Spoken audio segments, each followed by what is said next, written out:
नमस्कार, मी विधी बोत्रे। आज मी पुन्हा एक तुमच्यासाठी विषय घेऊन आलेली आहे। तर चला आपण तो पाहूयात। वातावरण तुमच्या सरासरी विचारांच्या मागे। ब्रायन ट्रेसी, कॅनेडियन अमेरिकन प्रेरक वक्ता आणि स्वयं विकास लेखक म्हणत आहेत, सरासरी लोकांच्या इच्छा आणि आशा असतात, आत्मविश्वास असलेल्या लोकांची ध्येय आणि योजना असतात। लेखन ब्रायन ट्रेसी यांनी म्हटल्याप्रमाणे सरासरी लोक असे असतात जे आयुष्यभर झोपणे निवडतात। अशा प्रकारे त्यांच्याकडे फक्त आशा आणि इच्छा असतात, परंतु त्या इच्छा पूर्ण करण्यासाठी आणि त्यांना प्रत्यक्षात आणण्यासाठी त्यांना काय आवश्यक आहे याचा विचार करण्याचा ते प्रत्यक्षात प्रयत्न करत नाही। त्या आशा करत राहतात, परंतु वास्तविक जीवनात गोष्टी प्रत्यक्षात आणत नाहीत आणि म्हणूनच त्यांना वाढण्याची संधी दिसत नाही। दुसरीकडे आत्मविश्वास असलेले लोक किंवा यशस्वी लोक जे एखाद्या गोष्टीची इच्छा, आशा किंवा स्वप्न पाहिल्यानंतर थांबत नाहीत, त्याऐवजी ते त्यांचे विचार आणि कल्पना कृतीत आणतात आणि त्यांच्या इच्छा प्रत्यक्षात आणू लागतात।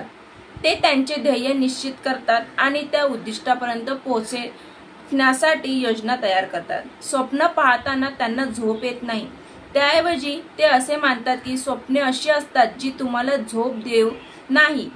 त्यांचा आत्मविश्वास आहे आणि ध्येय गाठण्याच्या उद्देशाने ते स्वतःवर आणि त्यांच्या कामावर विश्वास ठेवतात। सरासरी लोकांना त्यांच्याकडे जे आहे त्यात आनंदी आणि समाधानी राहायला आवडते। आत्मविश्वास असलेल्या लोकांना चौकटीच्या बाहेर जाऊन काहीतरी वेगळे करायला आवडते। ते चांगले होण्यासाठी आणि स्वतःला सुधारण्यासाठी कठोर परिश्रम करतात। ते आत्मविश्वासाचे असतात आणि त्यांना स्वतःसाठी ठरलेल्या ध्येयाशिवाय काहीच दिसत नाही। ते निष्क्रिय बसत नाहीत, उलट स्वतःला उत्तेजित करतात आणि पुढे जातात। एखाद्या व्यक्तीचे केवळ त्यांच्या सरासरी विचारावर आधारित नसते, तर त्यांच्या वातावरणावर आणि परिसंस्थेवर देखील आधारित असते। तुम्ही अनुत्पादक वातावरणात असता तेव्हा यशस्वी होणे कठीण असते। दुसरीकडे निरोगी आणि उत्पादक वातावरणात राहिल्याने लक्ष आणि एकाग्रता सुधारण्यास मदत होते। सरासरी विचारसरणीवर थेट वातावरणाचा प्रभाव पडतो आणि त्यामुळे यश मिळत नाही। आपण स्वतःभोवती जे वातावरण निवडतो त्याचा आपल्या विचारसरणीवर खोल परिणाम होतो। पण वातावरण म्हणजे नक्की काय? दोन उदाहरणाच्या मदतीने मी तुम्हाला समजून घेईन। आता मी हे जे तुम्हाला एक्सप्लेनेशन केलं असेल हे मला समजलं, पण तुम्हाला कदाचित समजलं नसेल, तर उदाहरणाच्या सहाय्याने मी तुम्हाला समजवते। तर पहिलं उदाहरण आहे, तर समजा एके दिवशी तुम्ही लवकर उठलात आणि रस्त्याच्या कडेला असलेल्या स्टॉलवर जाऊन चहा प्यायचे ठरवले। तुम्ही जवळच्या चहाच्या टपरीला भेट दिलीत आणि चहा घेतलात। फक्त तुमच्या आजूबाजूला असलेल्या लोकांचे परीक्षण करा आणि ते कशाबद्दल बोलत आहेत।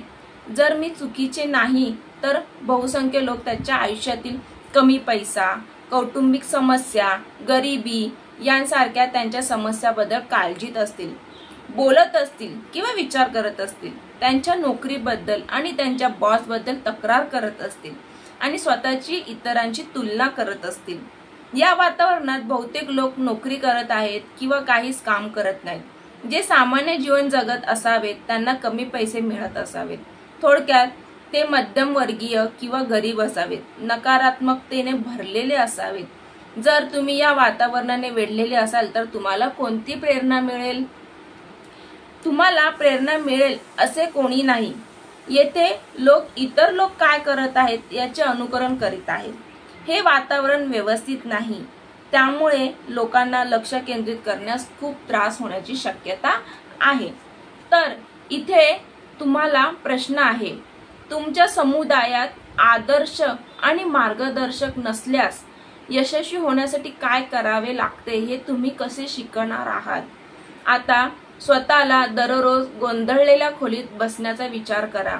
अशा परिस्थितीत तुमचे मन अधिक गोंधळून जाण्याची शक्यता जास्त आहे आणि त्यामुळे तुमच्या ध्येयावर लक्ष केंद्रित करणे तुमच्यासाठी कठीण होईल। तर हे पहिलं उदाहरण होतं। तर आणखीन एक मी दुसरं उदाहरण देते। एके दिवशी तुम्हाला लवकर उठवले आणि चहासाठी कॅफेमध्ये जाण्याचा निर्णय घेतला। दुसऱ्या दिवशी तुम्ही पुन्हा योजना आखली आणि एखाद्या प्रसिद्ध कॅफेमध्ये किंवा मोठ्या चहाच्या दुकानात गेलात, जिथे व्यापारी आणि यशस्वी लोक वारंवार येत असतात. पुन्हा एकदा लोक येथे कसे वागतात आणि ते कशाबद्दल बोलत आहेत ते पहा. तुमच्या लक्षात येईल की बहुसंख्य लोक त्यांच्या लॅपटॉप, फोनवर काम करताना किंवा कामाबद्दल बोलत असताना महागड्या पेयाचा आस्वाद घेत असतील. ते बैठका घेत असतील, व्यावसायिक चर्चा करत असतील. या वातावरणात बहुसंख्य लोक व्यवसाय आणि उच्च श्रेणीच्या नोकऱ्या करत आहेत. ते एक सकारात्मकतेने भरलेले आरामदायी जीवन जगत असावेत. आता कल्पना करा की तुम्ही लाखो पैसे कमवणाऱ्या लोकांच्या भोवती असाल तर तुमच्या मनात काय होईल? तुमच्या मनात काय येईल? तुम्हाला तुमच्या सामान्य नोकरीवर परत जायला आवडेल का? काही न करता निष्क्रिय बसण्याची हिम्मत कराल का? नाही, बरोबर ना? तुम्हाला काहीतरी मोठे करण्याची प्रेरणा मिळेल, उच्च विचारसरणी असेल, तुम्ही मोठ्या कार्यालयामध्ये काम करण्यास प्रवृत्त व्हाल आणि अधिक फलदायी होण्याची शक्यता आहे. त्यामुळे तुम्हाला तुमची विचारसरणी सुधारायची असेल आणि तुमच्या यशस्वी शक्यता वाढवायची असेल तर तुमच्या आजूबाजूच्या परिस्थितीकडे लक्ष द्या. जर तुम्ही सतत नकारात्मक प्रभावांना सामोरे जात असाल तर तुमचे ध्येय साध्य करणे तुम्हाला कठीण होऊ शकते. दुसरीकडे जर तुम्ही सकारात्मक प्रभावांनी वेढलेले असाल तर ते तुमच्या यशाच्या नवीन स्तरावर पोहोचण्यास मदत करू शकते. जेवढे चांगले वातावरण असेल तेवढे चांगले तुम्ही विचार कराल आणि पुन्हा तुम्ही यशस्वी व्हाल. आपल्या यशस्वी होण्याच्या सक्षमतेमध्ये आपले वातावरण खूप मोठी भूमिका बजावते. अभ्यासातून असे दिसून आले आहे की जे लोक गरिबीत आणि वाईट वातावरणात वाढतात त्यांच्या जीवनात अडचणी येण्याची शक्यता जास्त असते.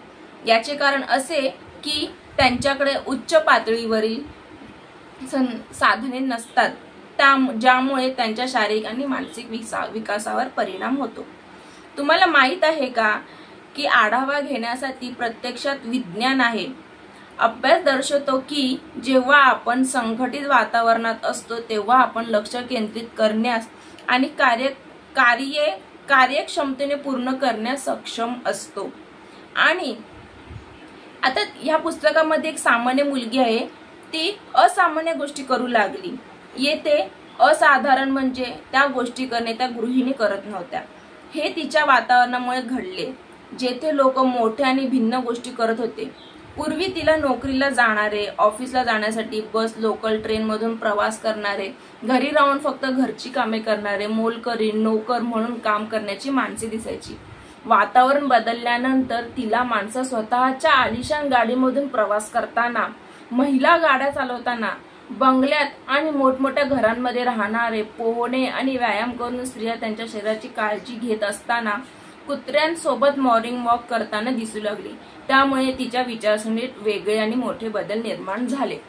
तर यावरून तुम्हाला समजतंय का की आपल्या आजूबाजूला जसं वातावरण असेल तशी आपली विचारसरणी असते.